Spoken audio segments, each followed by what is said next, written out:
Yeah, YouTube, what up? Welcome to another edition of Wrestling with Watts, and I'm Watts. I'm here with a very special guest that's going, get this topic rocking with me.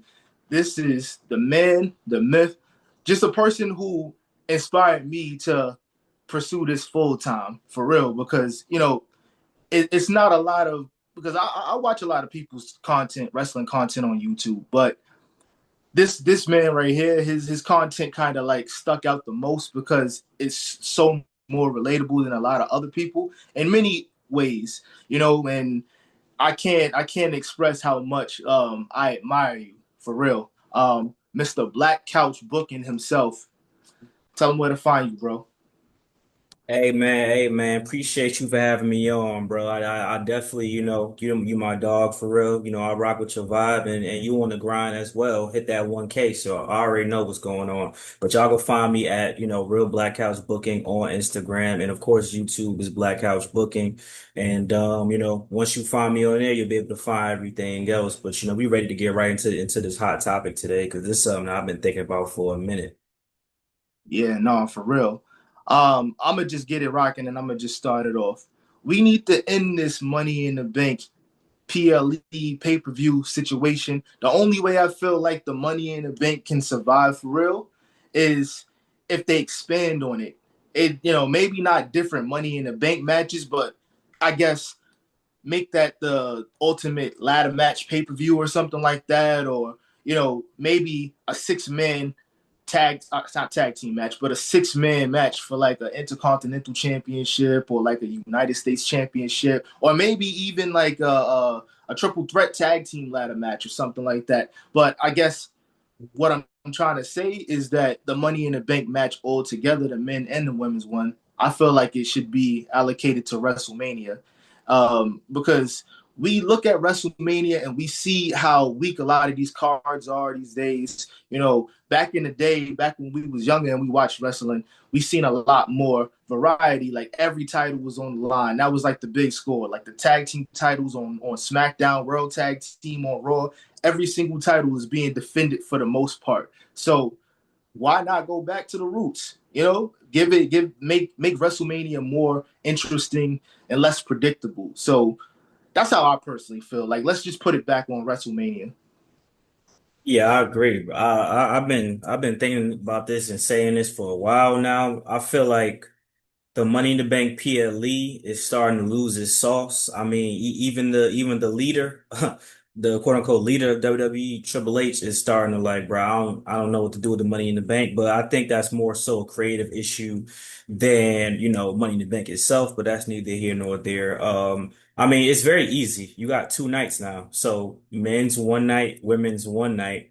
It's really not that difficult. And having the Money in the Bank at WrestleMania, it makes it feel more special. And then it helps other ladder matches feel special because I'll be honest, once I get the Money in the Bank, obviously you expect the two ladder matches. But then when you get ladder matches either before or after, that's kind of like, all right, whatever. Like the TLC match at SummerSlam, thank goodness it did what it did. But like, because of Money in the Bank, ladder matches are few and far between.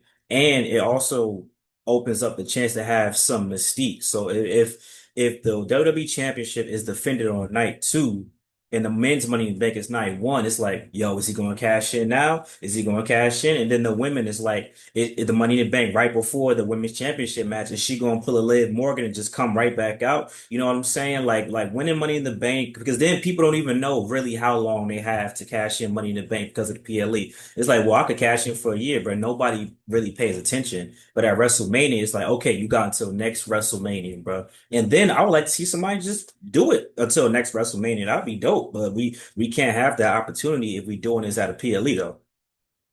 Yeah, no, I agree. I agree because the Money in the Bank match is one of the, I guess, matches that I look forward to the most. It used to be the Royal Rumble because the Royal Rumble, it has a certain level of, are they going to make a new star? Like I feel like Hmm. the Royal Rumble and the Money in the Bank matches, they used to be to build a new star. Now you see former world champions being in the match, main event guys in the match, and it's like if you got a main event dude or two main event dudes in this match, and it's a 6-man match, and then just a bunch of mid card guys, you're already telling me off rip who you really want to win that Money in the Bank match. So I feel like it being on WrestleMania and it's kind of being like a final score for like the mid card guys. The Andrades, the Carmelo Hayes, the guys that really can go in the ring, and all they really need is one good match or one good showing to get themselves over to that point where they can sneak into that main event scene. I feel like that would fit WrestleMania to a T, because WrestleMania, granddaddy of them all, where it all begins again, all of that stuff.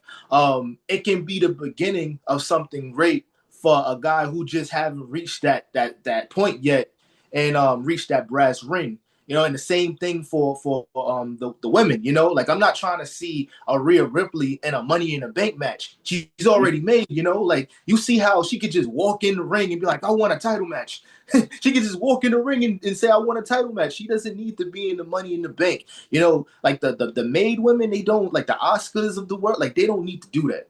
I want to see a Candice LeRae, at WrestleMania in a Money in the Bank match. I want to see a B Fab, a Chelsea Green, those guys. They're like, yeah, we know that they potentially have star power, but they're not there yet, and they just need that push because WWE, they don't have the tendency of like making things unpredictable anymore. And back in the day, a guy who just came from NXT can challenge for the world title. One of my favorite matches of that era was Adrian Neville / Pac versus Seth Rollins for the WWE Championship, and it really had people feeling like, oh shoot, like he can really possibly win this, even though we know that he just came from NXT and it's probably not going to happen. And I feel like that predictability and unpredictability in the Money in the Bank match, it made CM Punk, it made Rob Van Dam, even though he was already one of them guys, but it solidifies it. You know what I'm saying? Nah, facts, facts. The Money in the Bank at WrestleMania solves two problems. You get to put people on the card that would never be on the WrestleMania card, and it's like when they was scrambling for how we gonna put LA Knight on the WrestleMania card. Just have him beat Shinsuke again and get the belt back. And if Money in the Bank was there, he could have competed at Money in the Bank, and Shinsuke could have had the belt and lost straight up to Jacob or whatever the case may be. And then what it does is it helps with the build up. You could do your tournament thing leading up into there. You have literally what? Three qualifying matches apiece leading up until WrestleMania. So you got matches to fill slots every like a couple of weeks leading into WrestleMania. So you solve two problems.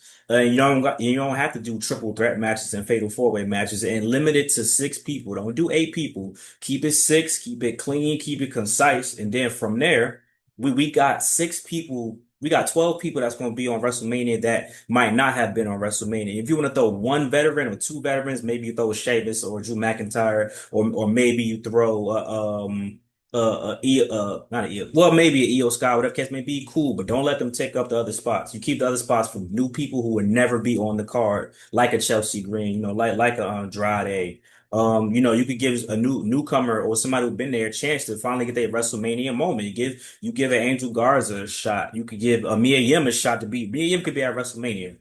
Easy. Like that's easy booking right there. And it should have already happened, And to go back to expanding on Money in the Bank, if we're gonna make this entire Money in the Bank a big thing, let's add some more stuff, Like, let's add a triple threat tag team ladder match into the fold, you know, or shoot, maybe even a tag team Money in the Bank match, you know. Mm, I feel like that's a little like kind of overkill, as far as like the predictability and like, oh, I can cash in on you anytime. I can cash in on you anytime. Because if you have a male one, you're gonna have to have a women's one as well. So yep. it's like it could be overkill, but you know, just, if it don't even have to be a briefcase or I could cash in anytime. It could just be, all right, yo, I got a contract for the tag team championships. Like I got a contract for the women's United States title. And all right, yo, I'm a face you right now for this title. after I had the match or something. Like that could be cool. Or have a little build up. You can build feuds off of that. Like, oh, all right, I'm gonna challenge you at, I don't know, day one or something. And that gives them enough time to be like, all right, I basically skipped the line for lack of a better term. So I'm personally like, I'm gonna just be real. I want to see it at WrestleMania again. But to close it out, would you rather see it at WrestleMania or would you rather see them build upon the PLE? I mean, I would rather see it at WrestleMania because I just want them to replace the whole PLE with bring back Unforgiven or No Way Out. Just bring back something that, could like take that spot, especially now that we know that for a fact they're gonna do two PLEs a month, which is also gonna hurt Money in the Bank because it's kind of like, all right, we got Money in the Bank in the beginning, yay, but then it's like we got a PLE 2 weeks later, so it's like, damn, like now we know you're just gonna throw in random people who have no chance of winning because that one person is either going to cash in at this one or they're going to do an attempt to cash in and fail to cap. Like it's just too much. But if they like you said, they did something where you made the whole PLE about opportunities. Like it don't, like you said, it don't got to be a briefcase. It just got if a tag team win. Yo, we got the next shot on the following show. We on Raw SmackDown. We up next for the mid card titles. Hey, I got a mid card shot coming up. I wouldn't be mad at that, but because I know for a fact that Triple H is starting to get tired of it. I'd rather them just do it at WrestleMania. And if you want to make it cash in as fast as possible, do that. Just don't drag it out and have like not failed cash ins, but oh, I'm about to cash in. Oh, I got knocked out by fucking Quavo or somebody in the crowd. Like I don't want to see no bullshit like that. I'm cool with that. Nah, facts. I totally agree because right now, just like you mentioned, Triple H is already kind of falling out of love with the idea of Money in the Bank in the pay-per-view and or PLE altogether. So yeah, I'd rather see it at WrestleMania. And then like you said, we can put that slot, that PLE slot, and resonate it for like, I don't know, reserve it for Unforgiven, Actual Vengeance, maybe No Mercy, stuff like Yeah. that. But yo, Kai, I appreciate you for coming to Wrestling with Watts. Thank you for collabing with me. Thank you for inviting me to the family. Thank you for welcoming me with open arms, because at the end of the day, we all gotta tug each other up and help each other with this because this type of stuff ain't easy. Is very much taxing on your physical health, your mental health, especially when you're trying to balance everything and have a work-life balance. So thanks again, bro. Oh, no doubt, man. The family here to stay. We're gonna support each other and we all gonna grow together and get all the subscribers. You know what I'm saying? Hey, y'all make sure y'all like, comment, subscribe if you're not, bro. It don't cost nothing. You can be subscribed to everybody in the family. You don't gotta pick. You can subscribe to the other people that y'all watch too. So make sure y'all subscribe to my dog C Watts, man. And make sure y'all get ready for more collabs. But this was a banger video. I can't wait for y'all to see it. Yo, ladies and gentlemen, we are out. Peace.